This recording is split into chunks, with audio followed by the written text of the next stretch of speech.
ہمارے یہاں منکرین کرامت کا بڑا زور و شور ہے، کرامات کا انکار کر دیتے ہیں کہ کرامت تو کوئی شے ہی نہیں ہے، یہ بابے تو کوئی شے ہی نہیں۔ اگر آپ ہر چیز کو اس دور کے اندر عقل کے ترازو سے ناپنے کی کوشش کریں گے تو آپ کفر کے اندر چلے جائیں گے۔ میں آپ کو قرآن سے مثالیں دیتا ہوں۔ قرآن پاک 19ویں پارے کے اندر ہے حضرت سلیمان علیہ السلام کا واقعہ۔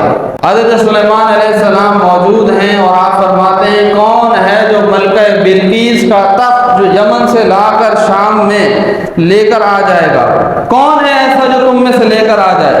تو اب اس میں سے اللہ کے ولی حضرت عاصف بن برقیہ کھڑے ہوئے، انہوں نے عرض کی میں ہوں جو آپ کے فلک جھپکنے سے پہلے یمن سے تخت لے کر شام میں لے آؤں گا، اور قرآن میں یہ واقعہ موجود ہے، وہ لے کر بھی آئے۔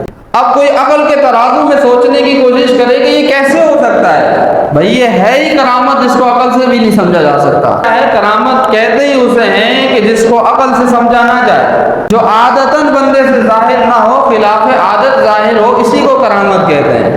اور کرامت اللہ کے ولیوں سے ظاہر ہوتی ہے، تو ہر چیز کو عقل کے ترازو میں تولیں گے تو پھر ہم گمراہی کی طرف چلے جائیں گے، کفر کی طرف چلے جائیں گے۔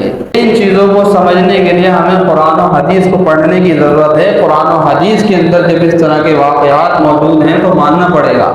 اس لیے آپ کی عقل 100 دلیلیں دے، لیکن آپ نے ان کی طرف نہیں جانا، بلکہ جو قرآن اور حدیث کہہ رہا ہے تو اسی پر آپ نے کاربند ہونا ہے۔